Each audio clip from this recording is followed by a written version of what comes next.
Hello genius बच्चों, तो हम क्वेश्चन नंबर 2 पे आ गए हैं।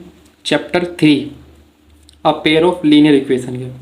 तो देखो यहाँ पे जो हमें क्वेश्चन सॉल्व करना है, तो पहले क्वेश्चन को पढ़ लेते हैं। क्वेश्चन क्या कह रहा है? On comparing the ratios a1/a2 b1/b2 and c1/c2 find out the whether the line representing the following pair of linear equations are intersecting at a point and are parallel and coincident. हमें बताना है कि जो linear equation दे रखे हैं दो pair, इनके जो a1/a2 and b1/b2 and c1/c2 को कंपेयर करना है। कंपेयर करके हमें बताना है कि ये लाइन हमारे क्या है, इंटरसेक्टिंग हो रहे हैं या पैरेलल है या कोइंसिडेंट है। तो इन क्वेश्चनों को सॉल्व करने से पहले आप लोगों को कुछ पता होना चाहिए इनसे रिलेटेड, जो मैं लिख के लाया हूँ। आप इनको पहले देखो, देन हम इन क्वेश्चनों को मिनटों में सॉल्व करेंगे। देखो जो ये क्या कह रहा है यहाँ पर, देखो अगर मेरा लाइन इंटरसेक्ट हो रहा है किसी पॉइंट पर, यदि मेरा लाइन इंटरसेक्टिंग है तो उनका रेशियो क्या होगा, a1/a2 is not equal to b1/b2। अगर ये रेशियो अगर तुम्हें मिल रहा है, तुम इजीली कह सकते हो कि जो तुम्हारा लाइन हो क्या है, इंटरसेक्टिंग लाइन है और उसका यूनिक सॉल्यूशन होगा। अगर यूनिक सॉल्यूशन होगा तो वो लाइन तुम्हारा क्या होगा, कोइंसिडेंट होगा। ठीक है ना। देन दूसरा कंडीशन क्या है, यदि कोइंसिडेंट लाइन है, कोइंसिडेंट लाइन मतलब एक लाइन के ऊपर दूसरी लाइन, मतलब ये लाइन है आपकी, इसके ऊपर एक और लाइन है, तो मैं कहूँगा ये कोइंसिडेंट लाइन है। अगर कोइंसिडेंट लाइन है तो मैं क्या कहूँगा, मेरा a1/a2 and b1/b2 and c1/c2 क्या होंगे, तीनों इक्वल होंगे और इनके इन्फानाइट मैनी सॉल्यूशन होंगे और ये भी कंसिस्टेंट पेयर होंगे। ठीक है ना। जिनके भी सॉल्यूशन है वो कंसिस्टेंट पेयर है। ये शॉर्टकट है याद करने का। देन थर्ड कंडीशन क्या है, थर्ड कंडीशन जो होगा, दो लाइन क्या होंगे, पैरेलल होंगे। सिमिलर ऐसे जैसे कि दो लाइन, जैसे रेल की पटरी होती है, ऐसे दो लाइन पैरेलल जाएंगे।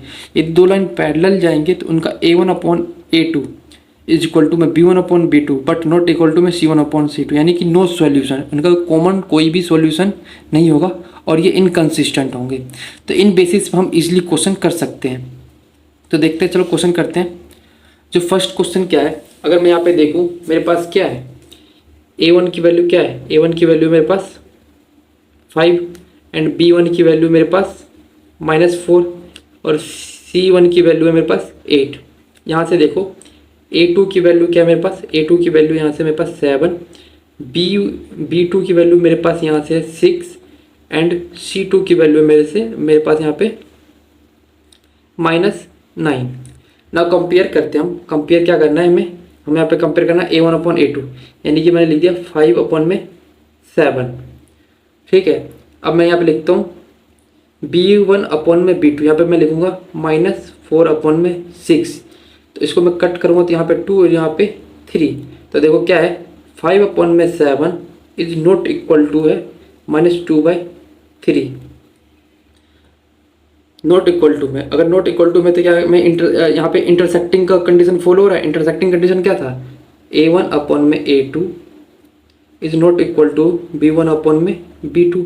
ये कंडीशन यहाँ पे है।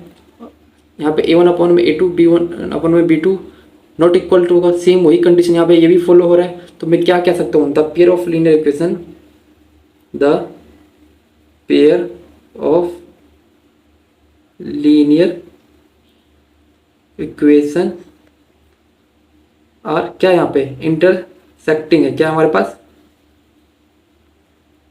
इंटरसेक्टिंग है, इंटरसेक्टिंग लाइन है ये। ठीक है। फर्स्ट क्वेश्चन हमने सॉल्व कर लिया। सेकंड क्वेश्चन देखते हैं। सिमिलरली यहाँ पे आप लिख सकते हो फिर से, a1 क्या है आपके पास, a1 यहाँ पे 9, b1 क्या है आपके पास 3 एंड c1 क्या है आपके पास 12।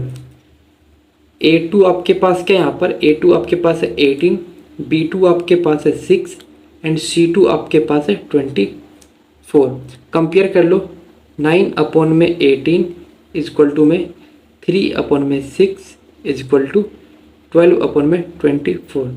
कट करो, 9 1 जा 9, 9 2 जा 18, 3 1 जा 3, 3 2 जा 6, 12 1 जा 12, 12 2 जा 24, यानी कि 1/2 is equal to 1/2 is equal to में 1/2 हो रहा है। यानी कि a1/a2 इज इक्वल टू में b1/b2 इज इक्वल टू में c1/c2। तो मैं यहाँ पे कह सकता हूँ the pair of linear equation are क्या होगा, मैं कंडीशन को देखो पहले, यहाँ पे कंडीशन नंबर कौन सा फॉलो हो रहा है मेरा, कंडीशन नंबर सेकंड फॉलो हो रहा है, A1/A2 B1/B2 एंड C1/C2, यानी तीनों इक्वल है, यानी इन्फिनिट मैनी सॉल्यूशन है। इसका मतलब क्या है, लाइन इन एक दूसरे के ऊपर कोइंसिडेंट है। तो मेरे यहाँ पे क्या हो रहा है, the pair of linear equation are क्या है मेरे पास, कोइंसिडेंट है, कोइंसिडेंट लाइन है। चलो थर्ड क्वेश्चन को सॉल्व करते हैं। अब दो क्वेश्चन आपको इजीली समझ में आ गया होगा, एकदम बेसिक से समझाया है। ये क्वेश्चन क्या कह रहा है मेरा, यहाँ पे लिखो A1 इक्वल टू में 6, B1 इक्वल टू में -3 एंड C1 इक्वल टू में 10,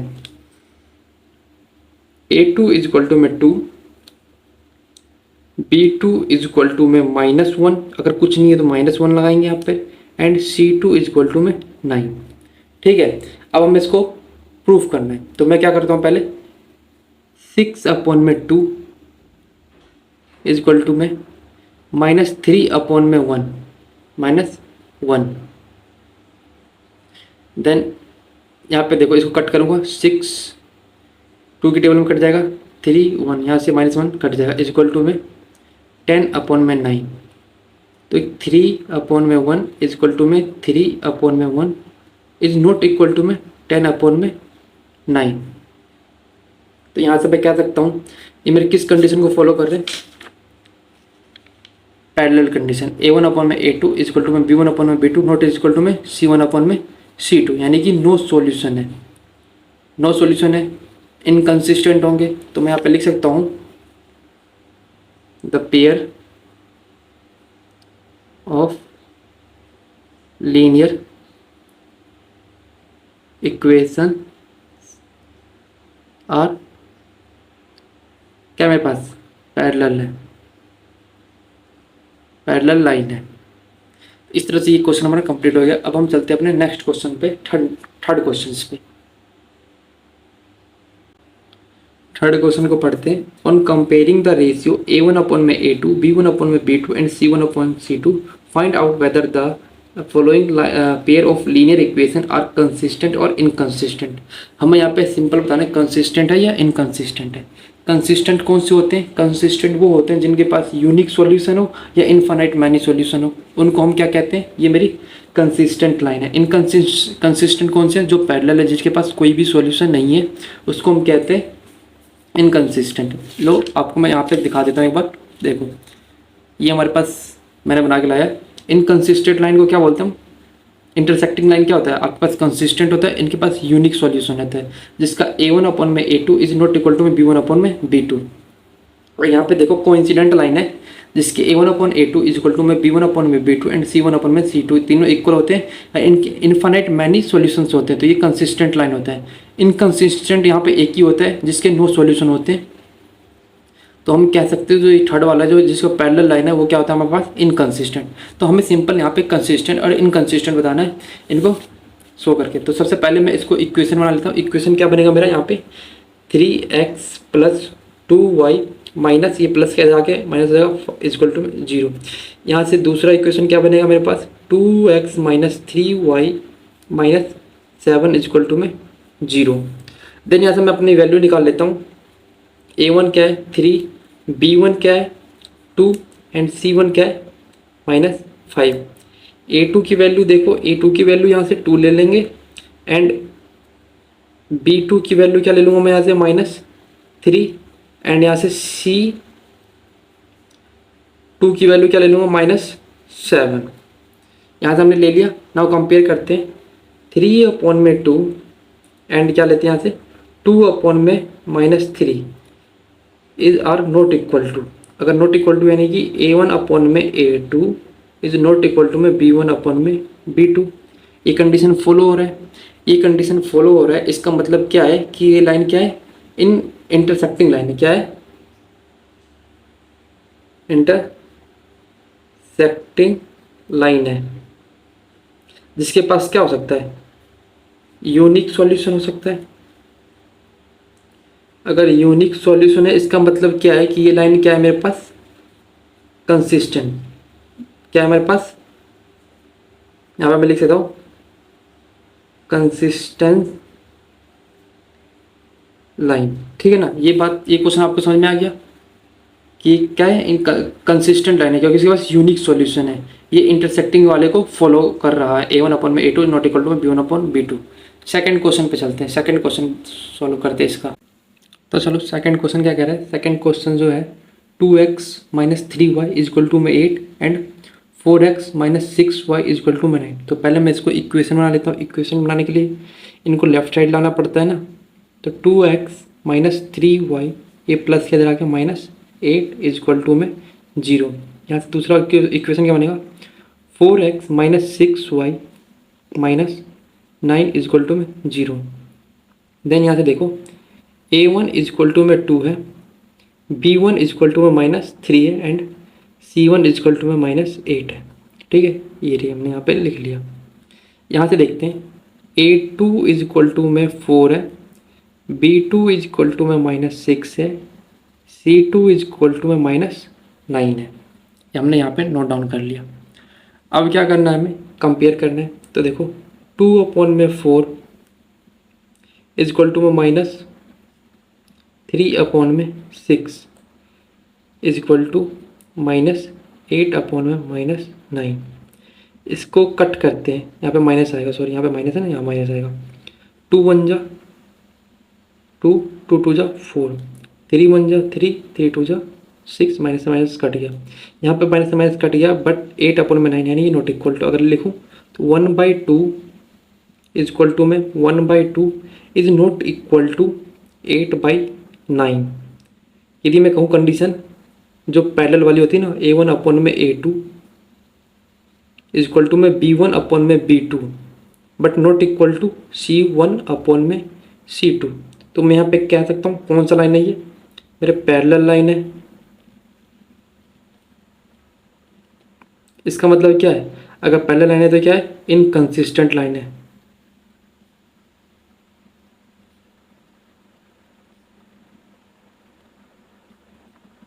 आप लोगों को समझ में आ गया होगा आई होप। ये मेरे क्या है, इनकंसिस्टेंट है। अब हम करते हैं अपने थर्ड पार्ट को सॉल्व कि वो क्या है। देखो थर्ड पार्ट में क्या दे रखा है, थर्ड पार्ट में हमारे पास, पहले इसको इक्वेशन बना लेते हैं। हमारा इक्वेशन क्या बनेगा, 3 अपॉन में 2x प्लस 5 अपॉन में 3y minus 7 is equal to में 0। कॉमन लगा के हम दूसरे इक्वेशन में यहाँ से लिख लेते हैं 9x minus 10y minus 14 is equal to में 0। अब हमें फिर से अपने A1 क्या है मेरे पास, 3 अपॉन में 2, B1 क्या है मेरे पास 5 अपॉन में 3 एंड C1 क्या है मेरे पास माइनस 7। ये हमने यहाँ पे लिख लिया। अब क्या करना है, हमें यहाँ पे लिखना है A2 की वैल्यू क्या है, A2 की वैल्यू यहाँ से 9, B2 की वैल्यू क्या है माइनस 10 एंड C2 की वैल्यू क्या है माइनस 14। इसको भी मैंने नोट डाउन कर लिया। अब हमें कंपेयर करना है सिंपली, तो मैं करूँगा 3 अपॉन में 2 मल्टीप्लाई बाई 9, ये वाली वैल्यू A1 अपॉन में A2 इज इक्वल टू में 5 अपॉन में 3 मल्टीप्लाई माइनस 10। यहाँ पे मैंने माइनस 10 नोट डाउन कर दिया यहाँ वाला। देन अगला वैल्यू क्या लिखना है मुझको, अगली वैल्यू हमारे पास कहाँ से आएगी, ये वाली इज इक्वल टू में माइनस 7 अपॉन में माइनस 14। आई होप कि आप लोगों को यहाँ तक समझ में आ गया होगा। अब हम क्या करते हैं, सीधा इनको कट करते हैं। इसको कट करेंगे तो ये हो जाएगा मेरा 3 अपॉन में 18 इज इक्वल टू में 5 अपॉन में माइनस 13। ये तो यहीं पे नॉट इज इक्वल टू हो रहा है, क्या हो रहा है यहाँ पे, ये नॉट इज इक्वल टू में हो रहा है। तो इसको हम फर्दर सॉल्व नहीं करेंगे और हम ये कह देंगे ये हमारा कौन सा कंडीशन है, कंडीशन A1 अपॉन में A2 इज इक्वल टू में नॉट B1 अपॉन में B2। यानी कि क्या है, ये मेरे इंटरसेक्टिंग लाइन को शो कर रहा है। इंटरसेक्टिंग लाइन का कंडीशन होता है ना, हमने पढ़ा था भी कि A1 अपॉन में A2 is not equal to में B1 अपॉन B2। तो यहाँ पे मैं कह सकता हूँ ये क्या है, मेरा इंटरसेक्टिंग लाइन। इसका मतलब क्या है, इसके पास यूनिक सॉल्यूशन होगा। अगर यूनिक सॉल्यूशन है तो मैं कह सकता हूँ कि मेरा कंसिस्टेंट पेयर है ये। यहाँ से मैंने ये क्वेश्चन भी सॉल्व हो गया। यहाँ से मैं कह सकते हैं कि मेरे पास क्या है, कंसिस्टेंट पेयर है। अब हम अपने फोर्थ पार्ट को सॉल्व करते हैं। चलो फोर्थ पार्ट में देखते हैं क्या आता है। फोर्थ पार्ट में हमें क्या दे रखा है, 5x minus 3y is equal to में 11। सेकेंड इक्वेशन क्या है, minus 10x plus 6y is equal to में माइनस 22। पहले इसको इक्वेशन अपना कन्वर्ट करते हैं हम, जो मैं जनरल इक्वेशन होता है ना माइनस, इधर ले आना, इधर जीरो रहना चाहिए मेरा राइट हैंड साइड है, तो हम बना उसको कन्वर्ट कर लेते हैं। तो क्या करते हैं, 5x माइनस 3y, ये इधर आएगा माइनस 11 इज इक्वल टू में 0। यहाँ पे क्या होगा, माइनस 10x प्लस 6y, ये माइनस के इधर आके प्लस का 22 इज इक्वल टू में 0। देन हम यहाँ से हम क्या करेंगे, कंपेयर करेंगे। तो मेरे पास a1 क्या है, a1 मेरे पास 5 है, b1 क्या है मेरे पास -3 एंड c1 क्या है मेरे पास -11। यहाँ से कंपेयर कर लेते हैं हम a2 की वैल्यू। a2 क्या है मेरे पास -10 और यहाँ से b2 क्या है मेरे पास 6 एंड c की वैल्यू यहाँ से नोट डाउन करेंगे। तो c2 की वैल्यू क्या है मेरे पास 22। कंपेयर कर लेते हैं इनको, 5 अपॉन में -10 इज इक्वल टू में -3 अपॉन में 6 इज इक्वल टू में -11 अपॉन में 22। ये सब क्या है, रेशियो में, ठीक है, ये सब रेशियो में। तो कट करेंगे, 5 1 जा 5, 5 2 जा 10, 3 1 जा 3, 3 2 जा 6, 11 1 जा 11, 11 2 जा 22। तो देखो -1/2 इज इक्वल टू में -1/2 इज इक्वल टू में -1/2। या इसका मतलब मैं कह सकता हूँ कि मेरी लाइन क्या है, कोइंसिडेंट है, यानी कि a1 अपॉन में a2 इज इक्वल टू में b1 अपॉन में b2 इज इक्वल टू में c1 अपॉन c2 को क्या कर रहे हैं, फॉलो कर रहे हैं। इसका मतलब मैं कह सकता हूँ कि लाइन क्या मेरा कोइंसिडेंट लाइन है। कोइंसिडेंट लाइन है, इसका मतलब क्या है, ये कंसिस्टेंट होगा।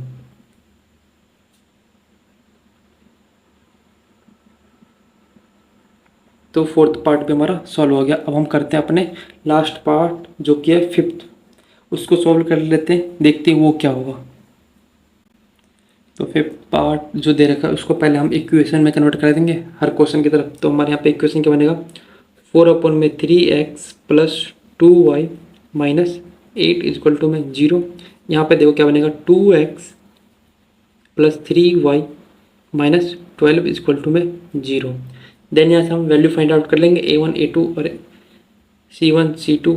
तो a1 यहाँ पे क्या होगा, 4 अपॉन में 3, b1 क्या है मेरे पास 2 एंड c1 क्या है मेरे पास -8। यहाँ से हमने नोट डाउन कर लिया। अब हम यहाँ से a2 की वैल्यू लिखेंगे। a2 की वैल्यू क्या है, a2 इज इक्वल टू में 2, b2 इज इक्वल टू में 3, c2 इज इक्वल टू में -12।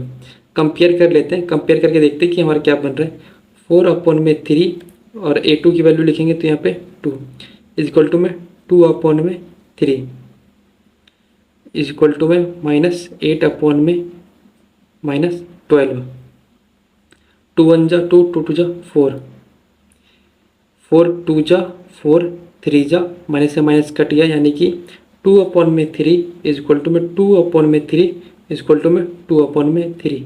इसका मतलब क्या है कि a1 upon a2 is equal to में है b1 upon b2 is equal to में c1 अपॉन c2। इसका मतलब कह सकता हूँ कि मेरा लाइन क्या है, कोइंसिडेंट लाइन है। कोइंसिडेंट लाइन क्या होता है, हमें पता है कोइंसिडेंट लाइन कौन सा है, कंसिस्टेंट। कंसिस्टेंट लाइन क्यों होता है, क्योंकि इनके पास इनफाइनाइट